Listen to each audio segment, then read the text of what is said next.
देखो basic terms में expenses के बारे में है।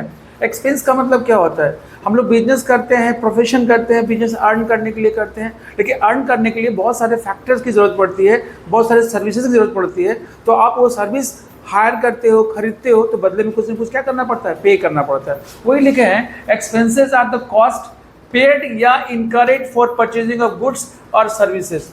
गुड्स और services for what purpose? To operate the business for earning revenue.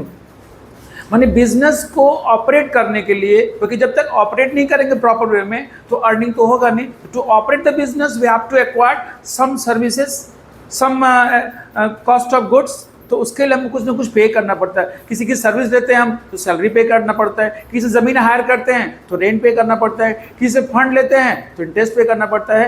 Everything का हमको रिटर्न देना पड़ता है। This is called factor cost. तो जो हम फैक्टर के लिए पे करते हैं ना, वो मेरा एक्सपेंस होता है। जरूरी नहीं को पेड करेंगे तो पेड होगा, पेबल होगा, इनकरेड होगा, लाइबिलिटीज का भी जन्म होगा, इनकरेड द लाइबिलिटीज। लेकिन किस लिए? तो टू ऑपरेट द बिजनेस। तो ऐसे खर्च को हम लोग क्या बोलते हैं? एक्सपेंस। इसका मेन मकसद क्या होता है? To earning revenue.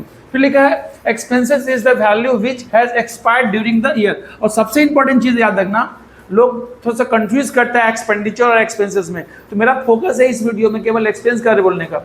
एक्सपेंस का मतलब ही होता है रिवेन्यू को जनरेट करने के लिए जो आप पे करते हो, अगेन एंड अगेन पे करते हो, चाहे वो पेबल हो फिर इनकरेड हो, लेकिन वो रिवेन्यू जनरेट किया जाता है, तो उसको हम लोग क्या बोलते हैं? एक्सपेंसेस। और सबसे इंपॉर्टेंट बात है कि इसकी वैल्यू जो होती है वो मैक्सिमम 1 ईयर के लिए होता है। यानी you have to must close during accounting period. उसको क्लोज करने का मतलब होता है जब हम लोग फाइनेंशियल स्टेटमेंट बनाते हैं तो कुछ एक्सपेंसेस ट्रेडिंग में ट्रांसफर होता है, कुछ एक्सपेंसेस पीएल में ट्रांसफर होता है। और ट्रेडिंग पे ईच एंड एवरी ईयर बनता है टू गेट द रिजल्ट। इसको हम लोग बोलते हैं क्या चीज़? नेट प्रॉफिट या नेट लॉस। तो उस पोजीशन में उसको क्लोजिंग बोलते हैं। यानी हर एक्सपेंस का एक वैल्यू होता है और वैल्यू अकाउंटिंग ईयर तक ही होता है। और लेकिन अकाउंटिंग ईयर को क्रॉस कर जाए तो उसका नाम फिर होता है आउटस्टैंडिंग और प्रीपेड।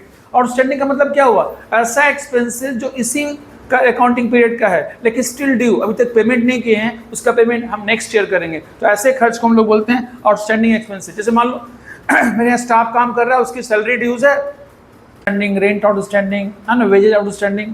तो ये एक्सपेंसेस है जिसकी वैल्यू होती है मैक्सिमम अकाउंटिंग पीरियड तक, और उसमें कुछ स्टिल ड्यू है तो कमिंग ईयर ट्रांसफर हो जाएगा, जिसको हम लोग बैलेंस शीट में दिखाते हैं as A assets as A liabilities. और प्रीपेड का मतलब क्या हुआ? नाम से लग रहा है प्रीपेड, यानी ऐसा एक्सपेंस जो आप सर्विस लिए हो, हाँ, लेकिन उस सर्विस का कनेक्शंस करंट ईयर के अकाउंटिंग पीरियड से नहीं है। मैंने आपने एडवांस में पेमेंट कर दिया किसी को, आपने कैश पेमेंट कर दिया एडवांस में, तो